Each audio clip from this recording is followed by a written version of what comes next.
네, 앞서 전해드린 대로 송영길 소나무당 대표가요, 인허가 청탁을 대가로 뇌물을 받은 혐의와 관련해서 이 혐의를 뒷받침할 만한 증언이 법정에서 나왔습니다. 네, 관련 내용 백성문 변호사, 장현주 변호사와 함께 자세히 짚어보도록 하겠습니다. 안녕하세요. 안녕하세요. 네, 안녕하세요. 반갑습니다. 자, 변호사님, 송 대표 재판에 나온 증언 구체적으로 어떤 겁니까? 일단 증인으로 나온 분은 2021년 국토교통부 산업입지 정책 과장을 지냈던 A 씨였습니다. 예. 어떤 일이 있었냐면 송영길 대표가 사업가 박모 씨로부터 4천만 원을 수수를 했는데 네. 이 박모 씨가 뭘 하고 있었냐면 그 당시 여수 국가 산업단지 내에서 폐기물 증설 사업을 추진하고 있었습니다. 근데 그게 2021년에 잘 안 됐어요. 네네네. 그러니까 국토부에서 또 전남에서 반환을 시켜버렸단 말이죠. 예. 그러니까 이것을 누가 이제 부탁을 했냐면 이제 송영길 대표의 선배라고 하는 더불어민주당 국토교통 수석 전문이었던 김모 씨. 김모 씨가 이 조금 전에 증인으로 나왔던 그 국토부 산업입지 정책과장 A 씨에게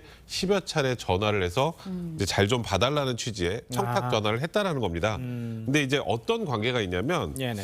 아까 말씀드렸던 국토교통 수석 전문위원 김모 씨도 역시 국토교통부에 근무를 했었고 예. A 씨의 상사였습니다. 그러니까 쉽게 말하면 전관 같은 의미죠. 그러네요. 그러니까 그런 의미로 전화를 했고 잘 봐달라는 취지의 청탁을 했다라는 것이 어제 증언의 내용입니다. 그렇군요. 네, 일단은 송영길 대표 측에서는 뭐 외압은 없었고 일반적인 내용을 그냥 질의했을 뿐이다. 이런 입장이거든요. 그렇습니다. 반박하고 있는데요. 네. 송 대표 측에서는 그러니까 김 전 수석 전문위원이 일반적인 내용을 질의했을 뿐인 것이고 외압을 행사하거나 또는 뭐 지위를 이용해서 실제적인 영향력을 행사한 사실은 없다라고 지금 주장을 하고 있습니다. 예. 특히 송영길 대표도 직접 신문을 할 수가 있었는데 네. 신문 기회를 얻어서 김 씨가 아니라 누구라도 행정 절차에 의문이 있다라고 한다면 부처에서 대답해 주는 게 당연한 거 아니겠냐라고 일단 지적하기도 했습니다. 예, 네. 그렇군요. 그런가 하면 어제 돈봉투 의혹으로 기소된 민주당 전형직 의원들의 첫 재판도 열렸습니다. 네. 백성문 변호사님, 돈봉투 수수 혐의 전면 부인한 거죠, 일단? 네, 지금 전부 다 부인했습니다. 네. 이성만 전 의원 같은 경우도 지금 일단은 윤 의원으로부터 300만 원 돈봉투 받은 거 그런 적 없다 일단 부인을 했고요. 그다음에 이정근 전 사법부 총장을 통해서 두 차례 100만 원, 1,100만 원 이렇게 교부받은 것에 대해선 정확히 기억은 못하지만 받은 건 인정하지만 본인은 단순 전달자였다. 예. 이런 취지로 사실상 부인을 했고요. 네네. 그리고 허종식 의원, 임종성 예. 전 의원 아까 조금 전에 들어가는 모습도 보셨을 테지만 300만 원에 든 돈봉투 건네받은 적 전혀 없다 이렇게 혐의를 전면 부인한 상황입니다. 예, 그렇군요. 그 돈봉투 전달자로 지목된 윤관석 의원 돈봉투를 전달한 적이 없다면서 이 검찰의 추가 기소가 무효다 이런 주장을 폈습니다.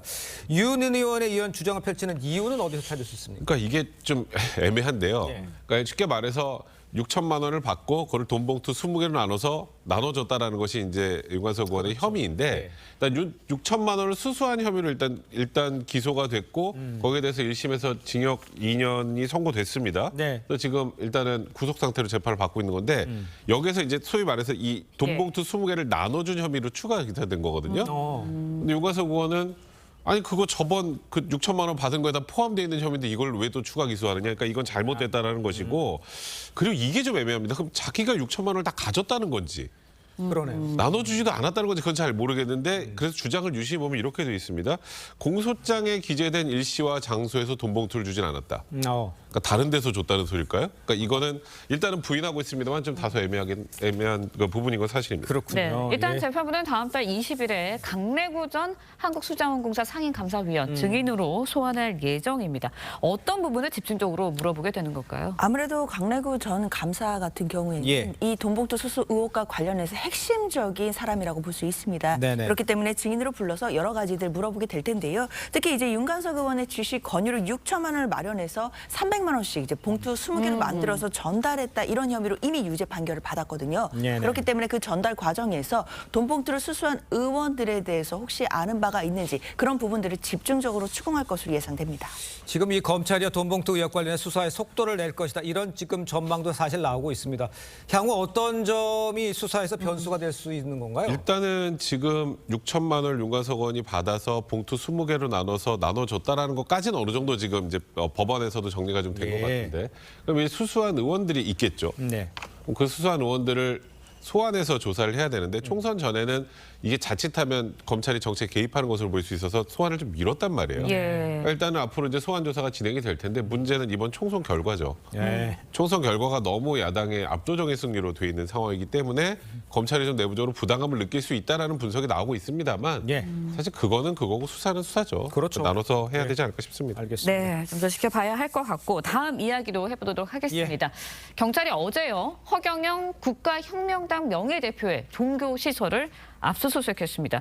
근데 내용이 뭐 허 대표가 신도들로부터 고소를 당했는데 이게 어떤 내용이에요? 네, 어제 일단 그 허경영 대표의 어떤 종교시설이라고 할 수 있는 하늘궁과 그리고 종로구에 있는 강연장이 경찰로부터 압수수색을 당했는데요. 혐의가 공중 밀집 장소 추행 혐의입니다. 예. 그러니까 이제 허 대표의 신도 한 20명 정도가 고소를 한 건데요. 예. 그러니까 뭐 에너지 치유다라고 불리는 어떤 의식이 있는데 그 의식을 통해 여성 신도들에 대해 신체 접촉을 했다라는 의혹입니다. 예. 특히 뭐 무릎에 앉도록 한다든지 아니면 본인이 신체에 손을 대면 뭐 아픈 곳이 낫는다라는 취지의 주장을 하면서 의식들을 행해줬다라고 하고요. 네네. 이런 의식을 할 때마다 약 10만 원 정도 가량을 또 돈을 지불했다라고 합니다. 네네. 특히 이제 한국 측에서는 이런 의식을 하기 전에는 뭐 영상이라든지 녹음을 금지하도록 했고 이런 부분에 대해 앞으로 문제 제기를 안 하겠다라는 서약서까지 받았다라는 주장이 나오고 있습니다. 예, 지금 언급해 주신 대로 네. 이제 서약서 있고요. 그다음에 영적 에너지를 준 이 행위다였다는 거 아니겠어요?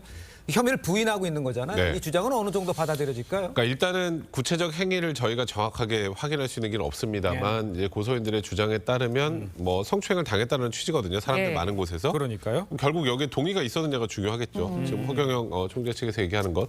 근데 동의라는 것도 성추행을 동의하는 것 자체는 무효입니다. 그거는.